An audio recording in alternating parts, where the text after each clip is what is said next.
ఆంధ్రప్రదేశ్ ముఖ్యమంత్రి చంద్రబాబు నాయుడు గారు ఈరోజు హస్తిన పర్యటనకి వెళ్ళబోతున్నారు.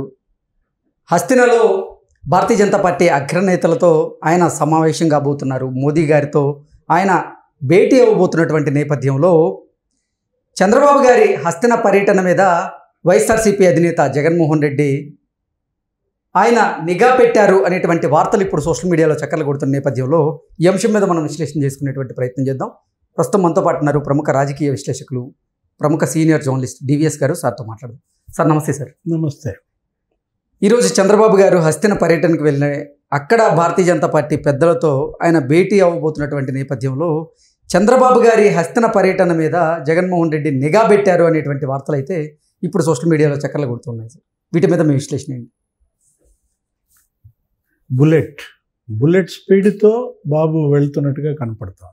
ఎందుకంటే 2 నెలల్లో మరి ఏ విధంగా ఆయన ఆంధ్రప్రదేశ్ ఇవాళ ఒకవైపు 1వ తారీఖే ప్రభుత్వ ఉద్యోగులకు పెన్షనర్లకి జీతాలు ఇవ్వటం, మరోవైపు 1వ తారీఖే ఈ సామాజిక భద్రత పెన్షన్లు, ఏది వృద్ధులు, వికలాంగులు, దివ్యాంగులు వాళ్ళకి పెన్షన్లు 1వ తారీఖే పట్టడం, అంటే యంత్రాంగాన్ని పటిష్టం చేసుకోవటం, మరోవైపు రావాల్సిన హామీలు, ఇచ్చిన హామీలు నెరవేర్చడం, కేంద్రం నుంచి రావాల్సిన నిధులు రాబట్టుకోవడం, ఇట్లా 4 రకాలుగా ఆయన ముందుకెళ్తున్నాడు.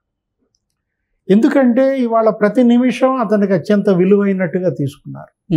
ఒక రేస్ నడుస్తోందన్నమాట. ఏది ఇవాళ ఆంధ్రప్రదేశ్ జగన్మోహన్ రెడ్డి చేసిన విధ్వంసం నుంచి కోలుకోవాలంటే ఆషామాషిగా రాష్ట్ర విభజన చేసిన నష్టం కన్నా జగన్మోహన్ రెడ్డి చేసిన నష్టం ఎక్కువని నిన్న కూడా స్వాతంత్ర దినోత్సవ సమావేశంలో సందేశంలో చెప్పారు. ఇప్పుడు ఒక రకంగా చెప్పాలంటే 9.74 లక్షల కోట్ల అప్పుల్లో ఆంధ్రప్రదేశ్ కూరుకుపోయింది.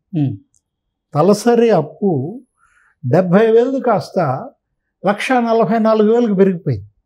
అంటే డబల్ అన్నమాట. పోనీ తలసరి ఆదాయం ఏమైనా పెంచాడా? అది లేదు. తలసరి ఆదాయం నీకు 13% నుంచి 9% పడిపోయింది. అంటే 4% డ్రాప్ అన్నమాట పర్ క్యాపిటల్ ఇన్కమ్. ఒకవైపు ఏమో సహజ వనరులన్నీ దోచేశారు. ఇసుక, తర్వాత భూములు, ఈ కుంభకోణాలు, మద్యం, శాంతి భద్రతల సమస్యలు సృష్టిస్తున్నారు. ఆయన్ని చికాకు పరుస్తున్నారు. చంద్రబాబుని పరిపాలన పైన దృష్టి పెట్టనీయకుండా జగన్మోహన్ రెడ్డి మనం చూసాం ఢిల్లీ పోయి ధర్నా చేయడం, లేదు ఇక్కడ ఎక్కడ ఏ హత్య జరిగినా, ఏ శవం కనపడ్డా అక్కడికి వెళ్ళి వాలడం, ఆ తర్వాత అప్పట్లో పనిచేసిన మంత్రులు, ఈ ఉన్నతాధికారులు వీళ్ళంతా పరారైపోవడం, మరోవైపు ఇటు ఢిల్లీ నుంచి రావాల్సినవి రాకుండా చెడగొట్టే పని. ప్రపంచ బ్యాంకు ఇవాళ అమరావతికి నిధులు ఇస్తాను అని ముందుకు వస్తే అది రాకుండా చేసే కుట్రలు గతంలో కూడా మనం చూసాం. ఏంటి అప్పుడు 2014-19 చంద్రబాబు ముఖ్యమంత్రిగా కూడా వరల్డ్ బ్యాంకు అమరావతికి 4,000 కోట్లు ఇవ్వడానికి ముందుకు వస్తే వరల్డ్ బ్యాంక్ మెయిల్స్ పంపారు, నిధులు ఇవ్వద్దు, ఇక్కడ భూ వివాదాలు ఉన్నాయి, ఇక్కడ శాంతి భద్రతల సమస్య ఉందని. ఇప్పుడు కూడా అదే. మొన్న యూట్యూబ్ అకాడమీ ఏదో పెడదామని ఆ యూట్యూబ్ నీల్ మోహన్, ఆ గూగుల్ హెడ్ వాళ్ళు వచ్చి అమరావతిలో ముఖ్యమంత్రి చంద్రబాబుని కలిస్తే ఆ యూట్యూబ్ నీల్ మోహన్కి మెయిల్స్ పంపారు, రీట్వీట్ చేశారు. ఇక్కడ లా అండ్ ఆర్డర్ సరిగ్గా లేదు, మీ మహిళా ఉద్యోగులకు కూడా ఇక్కడ రక్షణ లేదని భయభ్రాంతులకు గురి చేసిన పరిస్థితి. అంటే ఇవాళ చంద్రబాబు ఇవాళ కత్తి మీద సాం. ఒకటి, కేంద్రం నుంచి నిధులు తెచ్చుకుంటాడా, పారిపోయినటువంటి పరిశ్రమలను మళ్ళా వెనక్కి రప్పించాలా, కొత్త పారిశ్రామికవేత్తలను ఆకర్షించాలా, ఈ పనుల్లో పని ఆయన ఏమన్నా నిమగ్నం కానిస్తున్నారా అంటే మళ్ళా ఇక్కడ శాంతి భద్రతలు, ఇక్కడ చికాకు పరచడం. తొలి బడ్జెట్లోనే అమరావతికి 15,000 కోట్లు ఇచ్చింది కేంద్రం. మనం ఊహించలేదు.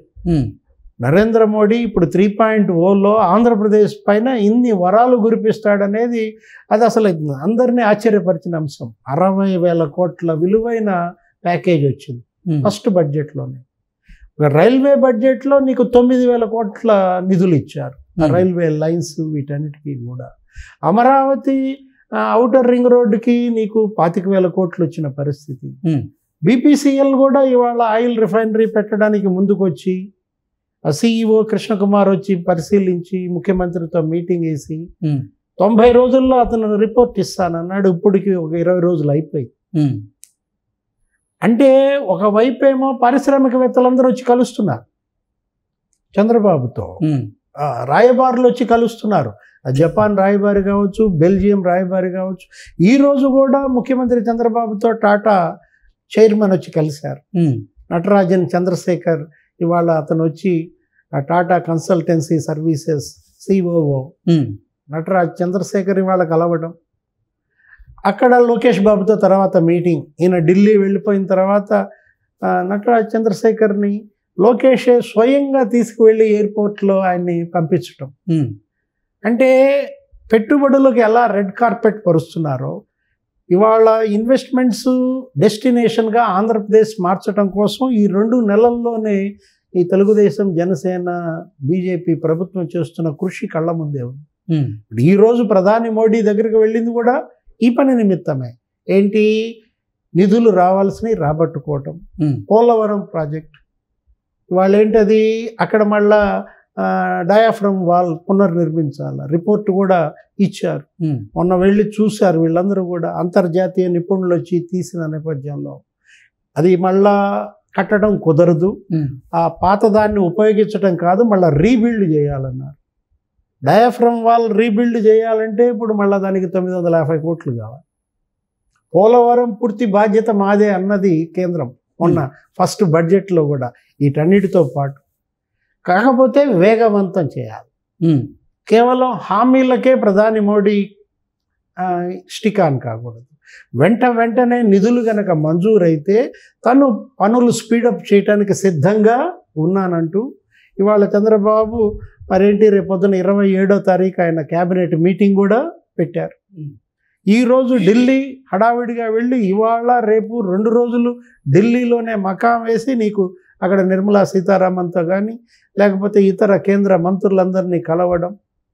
మొన్నే పయ్యావుల కేశవ్ రాష్ట్ర ఆర్థిక మంత్రి వెళ్ళి నిర్మలా సీతారామన్ కలిసిన నేపథ్యంలో ఇప్పుడు ప్రకాశం జిల్లాని కూడా నీకు వెనుకబడిన జిల్లాల జాబితాలో చేర్చారు. అప్పుడు ఎన్ని అయ్యాయి, నీకు 8 అయ్యాయి. సీమ 4 జిల్లాలు, ఉత్తరాంధ్ర 3 జిల్లాలు, ఇదొకటి. ఈ 8 జిల్లాలకి మరి కనీసం 850 400 కోట్లు ఇవ్వాలి. పాత బకాయిలు ఉన్నాయి 7 జిల్లాల తాలూకు. నీకు దగ్గర ఎంత అది రావాల్సింది, 2000 కోట్లు రావాలి. ఏవైతే గత ప్రభుత్వం తెచ్చుకోలేకపోయిందో, ఏ నిధులైతే కేంద్రం నుంచి జగన్మోహన్ రెడ్డి ప్రభుత్వం సక్సెస్ చేసుకోలేకపోయాడో అవన్నీ మురిగిపోయే పరిస్థితి. ఇప్పుడు జల్ జీవన్ మిషన్ ఉంది. నిన్న కూడా పవన్ కళ్యాణ్ డిప్యూటీ సీఎం స్వాతంత్ర దినోత్సవ సందేశంలో మాట్లాడుతూ అన్నాడు, జల్ జీవన్ మిషన్కి నీకు 20,000 కోట్లు ఇస్తే ఇతను 4,000 కోట్లు కూడా ఖర్చు పెట్టలేకపోయాడు. 16,000 కోట్లు కోల్పోయే పరిస్థితి. అవన్నీ రాబట్టుకోవాలి. నేషనల్ హెల్త్ మిషన్ నీకు ప్రతి సంవత్సరం 500 కోట్లు ఇస్తున్న నేపథ్యంలో జాతీయ ఆరోగ్య మిషన్ ఇతను వాటిని ఉపయోగించుకోలేకపోయాడు, మురగబెట్టాడు, డైవర్షన్ చేశాడు. ఫలితంగా 2,000 కోట్లు ఆపేసింది కేంద్రం. అటు నేషనల్ హెల్త్ మిషను, ఇటు ఈ జల్ జీవన్ మిషను, ఆ తర్వాత రోడ్స్ కానీ ఈ ప్రాజెక్టులు కానీ అన్ని పథకాలు కేంద్ర ప్రాయోజిత పథకాలు రాష్ట్ర వాటా విడుదల చేయకపోవడం వల్ల కేంద్ర నిధులు తెచ్చుకునే పరిస్థితి.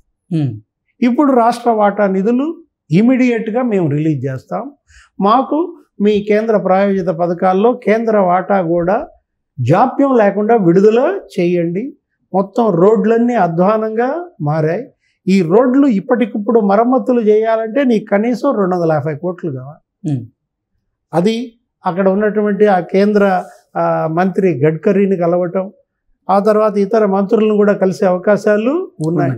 ఇప్పుడు జగన్మోహన్ రెడ్డి ఏమంటున్నాడు, ఇప్పుడు నీ సబ్జెక్ట్కి వద్దాం. ఏంటి, నిఘా పెట్టాడా చంద్రబాబు మీద? విజయసాయి రెడ్డి డేగ కళ్ళ ఇప్పుడు అక్కడ ఒక బ్యాచ్ సిద్ధం చేశారా?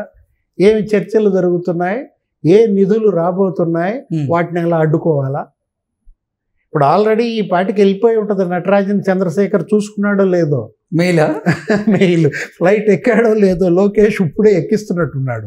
ఏమని, ఇంకా జగన్మోహన్ రెడ్డి మెయిల్ రాలేదు ఏంటి, మీరు పొరపాటును కూడా ఆంధ్రప్రదేశ్లో పెట్టుబడులు పెట్టద్దు, నేనున్నా ఇక్కడ, ఈ భూతం ఉంది అని.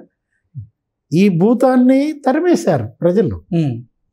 151 సీట్ల నుంచి 11 సీట్లకు పరిమితం చేశారు. భూతాన్ని పట్టుకుని భూస్థాపితం చేస్తా నాది భరోసా అంటున్నాడు బాబు.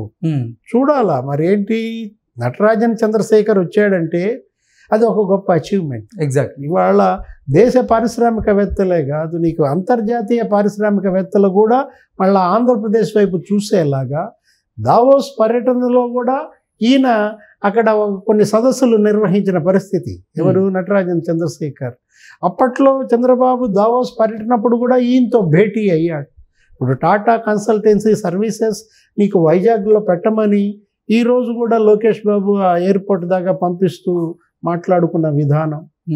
టాటా కంపెనీస్ గనక నీకు ఆంధ్రప్రదేశ్ పైన దృష్టి పెడితే ఇంకా నీకు ఇక్కడ పెట్టుబడుల స్వర్గధామమే. ఏంటంటే ఆయన నాస్కామ్కు కూడా ఆయన బాధ్యుడిగా పనిచేశాడు.